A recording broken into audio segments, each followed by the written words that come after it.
problem that we face today as a society is the amount of clothing waste that is produced year on year. This has been a result of the fast fashion industry and changing trends and incentivising shopping. Waste is produced when old trends go out of style, increasing the amount of clothing going to landfill.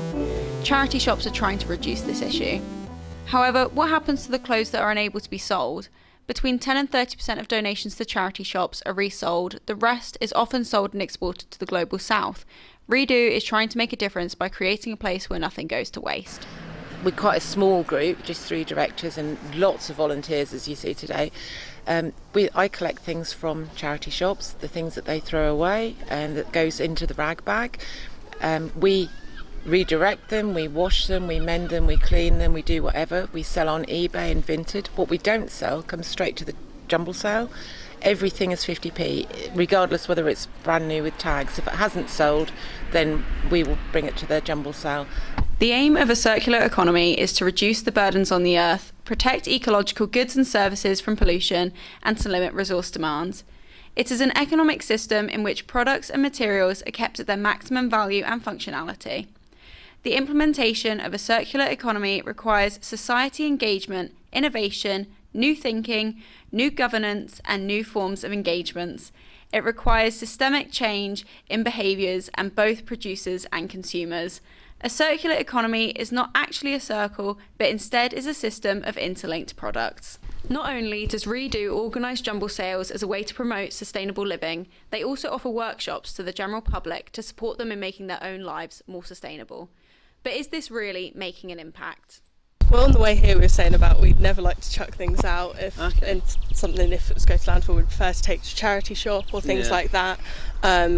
So it's nice that things are being reused and it's cheap and it's something to do, I guess. Second time we've done it as well. I don't buy many new clothes at all, do I? No. Because that genuinely does concern me. I think we're a really materialistic society that have far too much. Yeah. And clothes even new clothes are really quite cheap now, so people can afford, and they do, like you go to Primark or something and they just buy clothes all the time. Fast fashion is just getting out of hand, like when you see all the workers and stuff and the conditions and like all the conspiracy theories as well, don't get me wrong, about the labels and stuff, I don't know.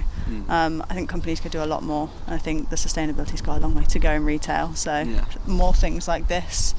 Things that slightly aren't perfect, they should still be sold, maybe a little bit cheaper, but should still be sold. It's the exploitation of workers along the line that I really, really disagree with.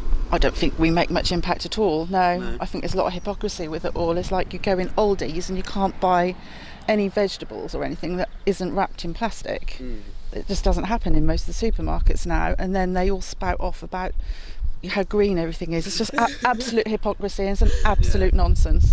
But if we can all do our little tiny bit, I feel like it's better than nothing. Yeah, I still think it's worth doing, even though I know it's probably not making a huge impact. But I still feel better morally and in myself if I still do it.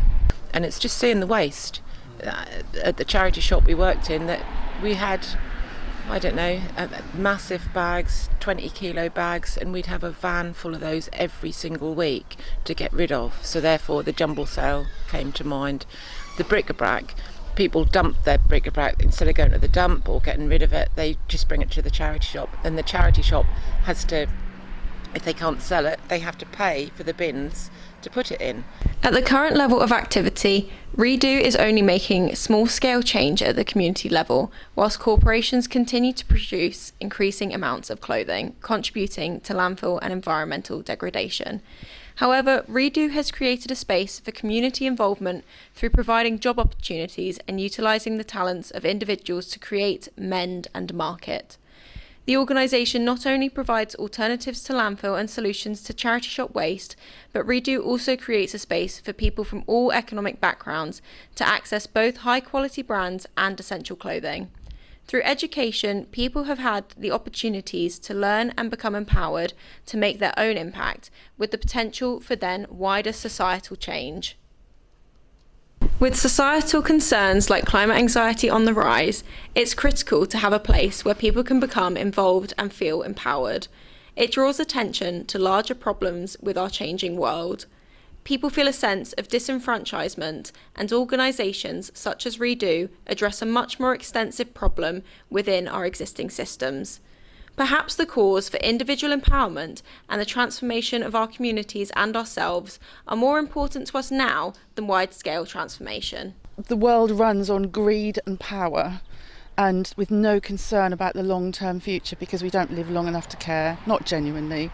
I believe the planet is very capable of feeding everybody and everything else, but we recycle our rubbish and then send it to another country. It's hypocrisy. It's just hypocrisy. So the world I live in now is a little bit Disney. I just focus very much on who I have direct impact with and what I buy and what I do, and try and do my little bit because it eases my own conscience, but I just don't believe it has much impact, and I think if the humanity does die out, I don't think it'd be a bad thing.